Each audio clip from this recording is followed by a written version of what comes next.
Hi, this is Mike with Morgan Inspection Services. I'm on another home inspection today and wanted to show you something that I found. This is the bottom of the condenser unit, the outside part of the air conditioner. You can see how these fins down here, there's nothing left of them.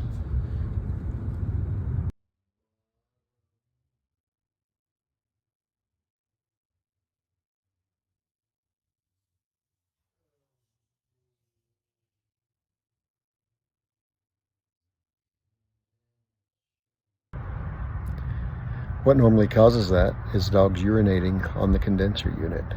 So if you've got dogs and you've got an air conditioner, you might want to make sure that that's not where they're doing their business, because that can cause some serious damage.